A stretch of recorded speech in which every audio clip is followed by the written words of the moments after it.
언론의 설레발과 달리 한동훈 효과는 없었습니다. 오히려 윤석열, 김건희와 함께 침몰 중이죠. 이번 주 리얼미터 여론조사가 나왔습니다. 윤두창 국정수행 지지율이 지난주 대비 1.5% 하락 35.7%를 기록하며 리얼미터 기준 작년 11월 4주차 이후 가장 낮은 수치를 기록했습니다. 간단히 말해 현재의 지지율이 엑스포 유치 실패 당시 수준의 지지율이란 얘기입니다.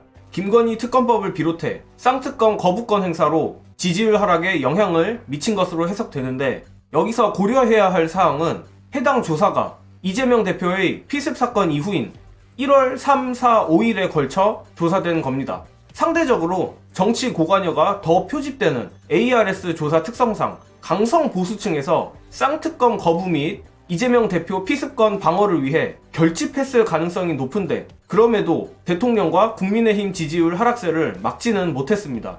안 그래도 저번 주 쏟아졌던 일회성 신년 여론조사들에 대해 제가 크게 신경 쓸 필요 없다고 공유드린 바 있는데, 이를 인용한 낯뜨거운 한동훈 찬양 기사가 쏟아져 나왔었죠. 하지만 한동훈은 윤석열 아바타일 뿐입니다. 지속적인 추세를 확인할 수 있는 여론조사를 보면 한동훈의 중도 확장성이 전혀 없다는 게 증명이 되죠. 흥미로운 점은 진보당이 정의당 지지율을 넘어섰습니다. 물론 류호정 사태도 있고 오차 범위 내에 격차가 크지 않아 확대 해석은 경계해야 하지만, 윤석열 정부에 대해 더 강력한 투쟁의 목소리가 높아지는 것만은 확실한 것 같습니다. 그런 만큼 강성 보수층들은 위기감을 느끼고 더 결집을 할 텐데, 큰 흐름은 하락이지만 당분간 오르락 내리락 횡보를 할 것으로 예상됩니다. 현재 이재명 대표를 향한 폐륜적인 본질 흐리기 공격도 그 위기감의 발로일 텐데, 마침 이번 피습 사건 조력자가 긴급 체포됐다는 속보도 나왔죠. 이 부분은 관련한 영상으로 가름하겠습니다. 경찰은 이재명 대표의 지지자일 뿐 공범 가능성은 낮은 것으로 보고 있다.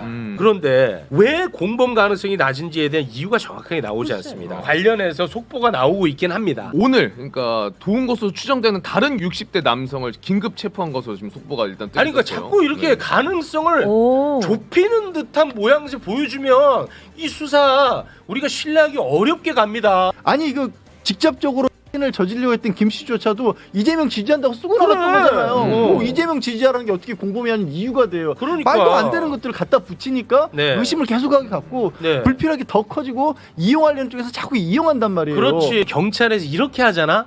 그러면 음모론이고 별의별 게 다 나와.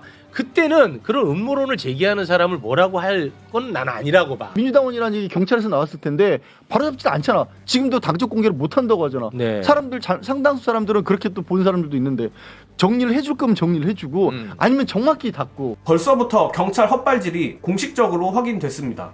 양지열 변호사님 말씀처럼 수사 관련 내용을 모두 투명하게 공개를 하던가 아니면 억측을 억제하기 위해 일절 정보 유출을 차단해야 하는데, 지금 돌아가는 꼴을 보면 국민의힘에 불리할 것 같은 내용은 비공개, 극우 유튜버들이 물어뜯기 좋은 내용은 아는지 모르는지 전부 흘러나가고 있죠. 수사 관련 내용 유출은 경찰이 의도했다고 생각하지는 않습니다. 그런데 고의던 실수던 언론에 흘러나간 후에는 경찰이 내용을 골라가며 대응을 하는 것 같은 느낌을 지울 수 없습니다. 지나친 음모론은 자제하는 것이 민주당과 이재명 대표에게도 도움이 되겠지만, 요즘 같은 세상에선 이미 양치기 소년이 된 경찰과 언론에 대해서도 늘 비판적인 태도를 견지해야 할 것 같습니다. 이번 영상은 여기까지 하겠습니다. 시청해주신 여러분 감사합니다.